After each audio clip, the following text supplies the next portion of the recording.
É impressionante, e com a devida vênia eu vejo o ministro Alexandre de Moraes inverte o papel de julgador aqui nessa casa, nessa Suprema Corte. Ele passa de julgador a acusador. É um misto de raiva com rancor, com pitadas de ódio, quando se fala dos patriotas. Patriotas que na concepção maior, e basta dar no Google para isso, são aqueles que amam o seu país. Ainda ouvi o ministro Gilmar Mendes falar assim, existe mais alguém. Quem é esse alguém que está por trás disso tudo? A quem querem chegar? Esse julgamento ele está sendo jurídico ou esse julgamento está sendo político a fim de criminar mais alguém? E vejam só esse advogado corajoso que peitou o ministro Alexandre de Moraes em plena sessão ali no STF, ao vivo para todo mundo ver, e ele chamou o ministro de acusador durante um julgamento ali. Este vídeo está viralizando pelas redes sociais e veja também, pessoal, no final a resposta que Alexandre de Moraes deu a ele, porque ele realmente ficou chateado com tudo que teve que ouvir ali calado, porque o povo brasileiro já está com isso engasgado na garganta e agora vem esse corajoso advogado e falou ali o que cada patriota conservador gostaria de falar ali, mas não tem oportunidade. Veja agora esse depoimento caloroso e já dá um like, se inscreva nesse canal se você não é inscrito. Vamos para esse vídeo que está pegando fogo em Brasília. Senhora presidente, ontem que me antecedeu foi um desembargador, Dr. Sebastião Coelho. Ele falou a respeito de lavar as mãos de Afonso Pilatos. Eu gostaria de lembrar a todos os ministros aqui presentes e todos que me ouvem nessa tribuna, que atrás desse plenário, inclusive, foi encontrado no jardim, como vossa presidente nos mostrou, existe um crucifixo. Não necessariamente para dizer de religião, até mesmo porque o Estado é laico, o Estado permite todas as religiões. É só para lembrar do maior erro do julgamento da história, que foi a crucificação de Jesus Cristo. É impressionante, e com a devida vênia eu vejo o ministro Alexandre de Moraes inverte o papel de julgador aqui nessa casa, nessa Suprema Corte. Ele passa de julgador a acusador. É um misto de raiva com rancor, com pitadas de ódio, quando se fala dos patriotas. Patriotas que na concepção maior, e basta dar no Google para isso, são aqueles que amam o seu país. Eu lhe perguntei, há quanto tempo o senhor não vê os seus filhos? Ele disse, há mais de 8 meses. E eu continuei insistindo no interrogatório. O que seus filhos acham que aconteceu contigo? Meus filhos acham que o pai deles morreu. Quando saem lá fora, eles olham uma estrelinha no céu e perguntam, é ali que papai está? Filhos de 6 e de 7 anos. Ora, excelência, eu pergunto, será que esse julgamento se trata apenas de Tiago Matar? Ouvi falar tanto de pano de fundo hoje aqui. Mas as famílias desses considerados patriotas? E a família dessas pessoas que estão aqui respondendo o processo, porque a única arma que tinham era uma bandeira verde e amarela? Mas poderiam dizer, é simples, doutor. Era só não ter cometido atos de vandalismo ou golpismo. Nós também, advogados aqui, somos contra qualquer tipo de ato golpista. Nós rechaçamos veementemente qualquer ato de bandalheira. Mas não são todos que cometeram essa bandalheira. É separar os grupos. Não é só separar executores, qualquer um é executor, qualquer um é mentor. Ainda ouvi o ministro Gilmar Mendes falar assim, existe mais alguém. Quem é esse alguém que está por trás disso tudo? A quem querem chegar? Esse julgamento ele está sendo jurídico de Aécio? Ou esse julgamento, Aécio e agora Tiago Matar? Ou esse julgamento está sendo político a fim de criminar mais alguém? A fim de um objetivo do qual nós não conseguimos entender? Porque parece que estão sendo usados como, diz o Pequeno Príncipe, os fins justificam os meios e podemos passar por cima de todos. Maquiavel, os fins justificam os meios. Presidente, como disse o eminente ministro Luiz Roberto Barroso, no mundo civilizado nós não vivemos de mentiras, falsidades e muito menos de agressões. Presidente, é patético e medíocre, eu repito, é patético e medíocre que um advogado suba à tribuna do Supremo Tribunal Federal com um discurso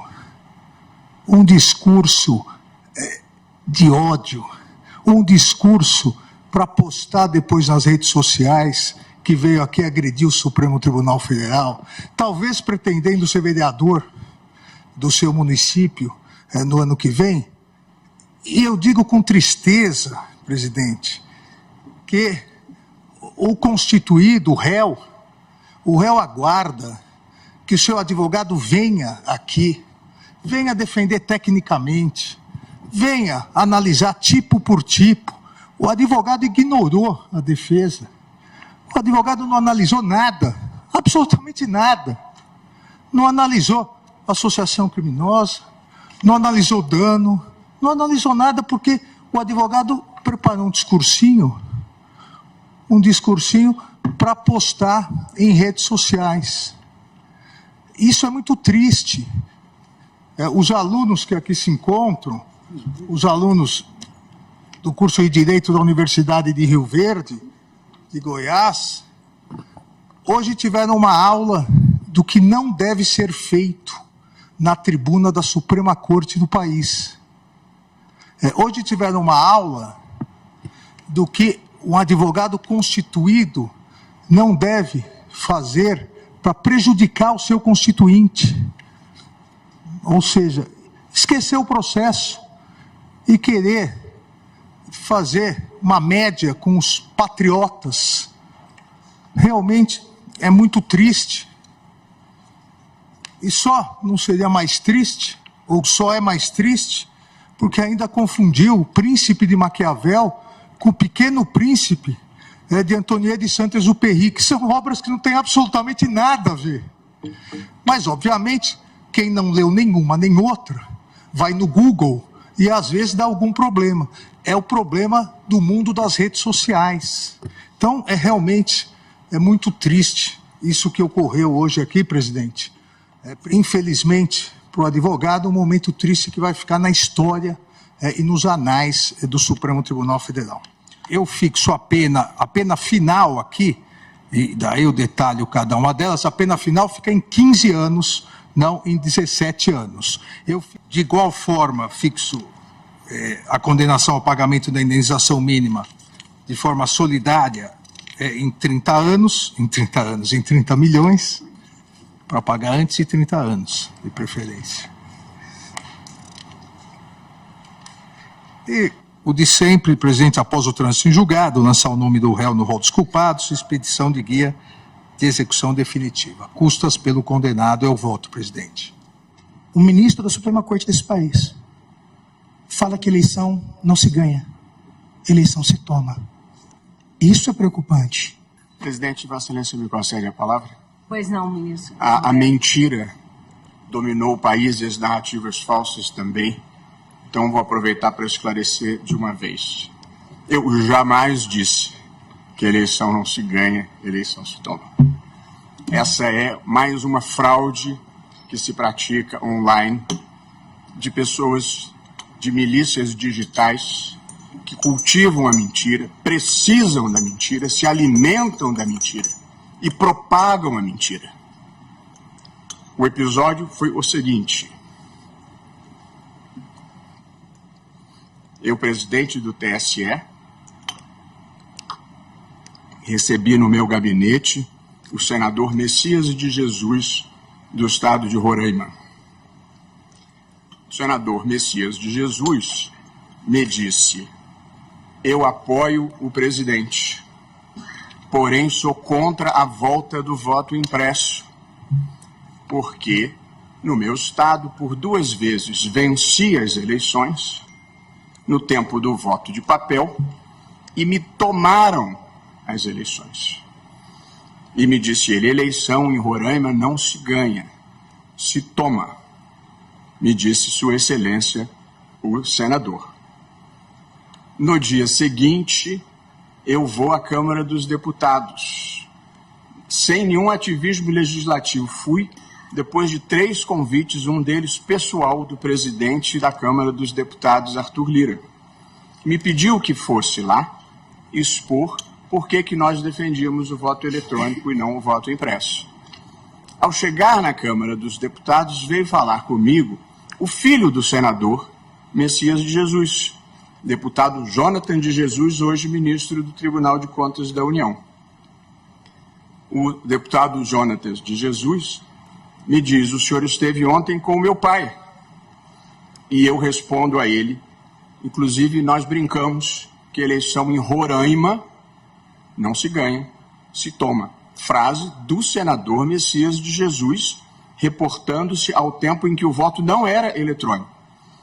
Esses grupos que vivem da mentira e fomentam a mentira, editaram a fala, tiraram do contexto que era uma fala do senador Messias, tiraram o Roraima e divulgaram pelo mundo afora que eu teria dito: eleição não se ganha, eleição se toma. O filho do senador, hoje ministro do Tribunal de Contas, muito dignamente, gravou um vídeo, divulgado amplamente, contando exatamente essa história que eu acabo de relatar. Evidentemente que a eleição não se toma, a eleição se ganha, até porque são urnas eletrônicas sobre as quais nós não temos nenhum tipo de controle, e todos nenhum tipo de controle personalizado. Portanto, é um sistema que ali funciona. De modo que, de boa fé ou de má fé, essa é uma mentira que circula repetidamente, e até foi bom o advogado ter mencionado, que me permite esclarecer de uma vez por todas. Mas, no mundo civilizado, a gente não vive da mentira nem de narrativas falsas, senão acontecem coisas ruins como as que nós estamos vendo aqui hoje.